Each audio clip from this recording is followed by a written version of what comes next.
What's happening, sports rehab experts? Today I want to talk about a subject that is kind of near and dear to my heart. It's something that I enjoy treating. It's femoral acetabular impingement, or FAI for short. And what we're going to be discussing is if you need surgery or not. What are some things to consider? So first I want to discuss what FAI is, because there's some misconceptions out there, and if you do some Googling on the interwebs or look at some YouTube videos, you're going to find a lot of differences in opinion. So I want to try to provide you with some clarity of what FAI is, femoral acetabular impingement. We'll just refer to it as hip impingement in general, but there are a few different types of it. The types are pincer. Pincer impingement is this the socket as it relates to its closure on the actual ball or the femur here. So pincer, think pincer grip, that's the closure of that socket, meaning there's less room, more likely to compress structures. The other version is cam, that is the widening of the femoral head here as it fits into the socket. So widening of the femur and that ball and making it harder for it to fit in the socket, meaning potentially more compression that you could be experiencing on a joint level. That is referred to as cam hip impingement, and then there can be a mixture of both of them. Now, the unfortunate part of this topic is that's where the discussion often just ends up stopping, is we just stop when we talk about there's decreased room inside the hip, or there's decreased space, so it leads to more compression. So, inevitably people think they're kind of doomed for some type of surgery. But what we have to realize is where these conclusions are often being drawn, first and foremost, are from an x-ray. An x-ray is a 2D image. It's not giving us a full circumferential view of what is going on at the hip. As a result, our viewpoints are somewhat blurred as far as if this individual can improve non-surgically, or if they do need some type of surgery and some help from a reconstruction standpoint, a debridement standpoint, whatever that may be. That's a surgeon's scope to discuss with you. Now, focusing our attention back to what we can do for an individual is we can focus a little bit more on orientation of this hip socket.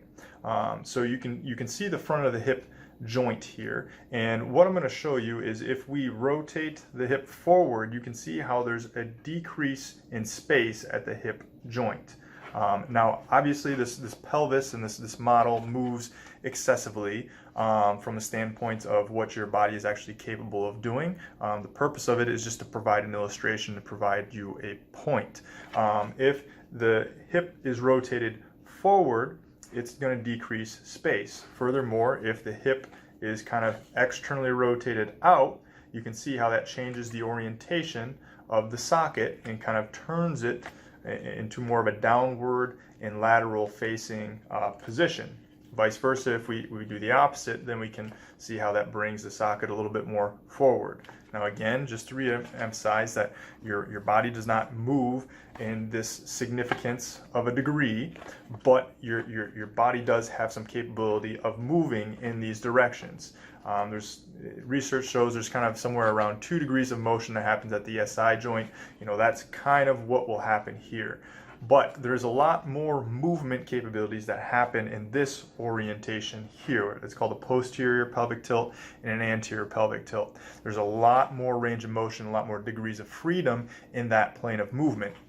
And what we can see is that the more we're forward, the more there's closure in this front socket here, which again, if we just took one view of an image, we would see there would be decreased space or likelihood of increased compression, because there is increased compression on the front hand side due to the position and the orientation of the bone structure. But if we look at the back side of that, it provides us with more of a gapping mechanism. So there is space to move in the back side because there's been more compression in the front side.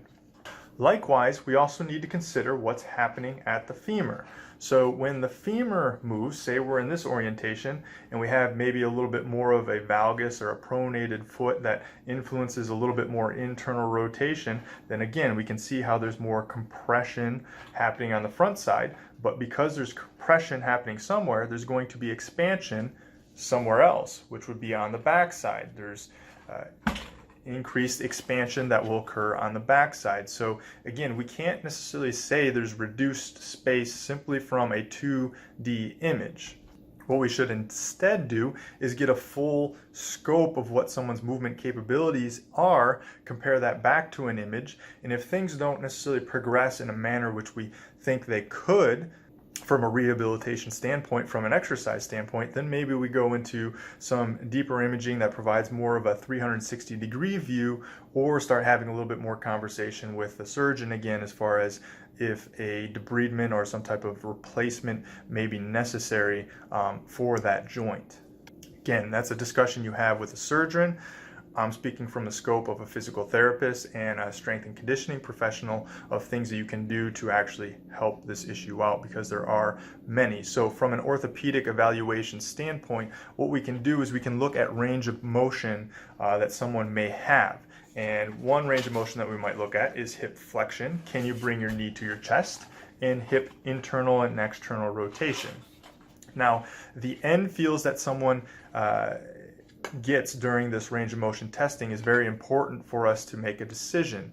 Is number one, is that end feel empty, meaning is pain the limiting factor, or does it feel like a bony block that's restricting the motion? If it feels like a bony block that is restricting the motion, then it potentially probably is a bony block that's restricting the motion. If it's just pain limiting the motion, we could just say that it's sensitivity of that joint capsule and the structures inside the joint that are limiting the range of motion from you going further. So we're not actually getting a true evaluation of joint health, because we can't take it through its full range of motion because it's limited to pain. If we took the hip through a full range of motion and it feels stuck, it feels like there's a lot of pressure that we're bumping into, plus it's painful, now we're starting to think, okay, maybe we can't get any further. There could be a bony restriction that's limiting that increased range of motion of what we would normally expect to achieve. So now our attention should be drawn back to orientation. Can we change the orientation? Maybe someone who is a little bit more forwardly oriented, if we orient them a little bit more posteriorly, does that then clear up some range of motion in their testing? And does that free up a little bit extra range of motion? And if it does, now we have another good indicator that is probably not true structural limitation that needs to be addressed from a surgical standpoint. We can probably give an exercise treatment plan of care that is going to reduce their symptoms, improve range of motion, improve their ability to function, perform daily tasks, and perhaps even perform sport. Because we know there's been plenty of studies done on healthy individuals who have never had hip impingement-like symptoms or hip impingement pain that they've described. And they take these healthy individuals who don't complain of symptoms and do x-rays on them, and it shows that they have a diagnostic x-ray that would diagnose them as hip impingement. But yet again, this individual has never complained of symptoms or pain. So again, it's another reason why you can't just focus on the x-ray. We have to focus on some other orthopedic tests and measures to see if you're going to be a good fit for improving motion, improving function, improving your capabilities through an exercise strategy that is directly focused in on the source of the problem, and not just giving you 10, 13 different exercises all willy-nilly that you find on Instagram or on YouTube that just shows you 13 different stretches, and you try a bunch of them and you have no idea what you're trying to accomplish within those stretches other than improve your range of motion. We need to look deeper. We need to look more specifically at what the problem is, and then again see if it's appropriate for our type of service. If it is not appropriate, then we need to refer out to the correct provider who is going to give the individual the solution. But we need to do more comprehensive testing to indicate what type of treatment approach is best for the individual first and foremost. So if you're dealing with any type of hip impingement currently, I want you to, x-rays are real, what is going on there, but it does not provide the whole story. So you need to get a true orthopedic evaluation as far as your range of motion testing, what type of end feel it was, what type of end feel occurred, and then did they focus on orientation and manipulating and changing your orientation.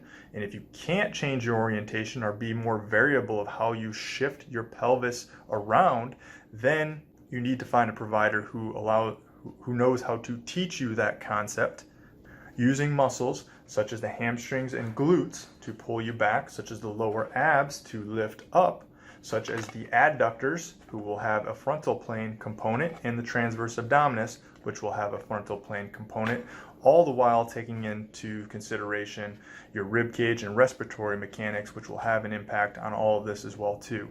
That's for a separate video in and of itself, but those are just some considerations that you may need to look at if you're trying to resolve this problem from an exercise standpoint, and give you a better indication if you can avoid surgery in the first place. So I hope that provides you with a little bit of clarity of the problem at hand. As with anything, a short video is not going to give you all the solutions. So if you have any further questions upon that, email me at greg@sportsrehabexpert.com, and I'd be more than happy to help you out in any way that I can and give you a little bit more holistic, comprehensive viewpoint of different testing that is going to be useful for you.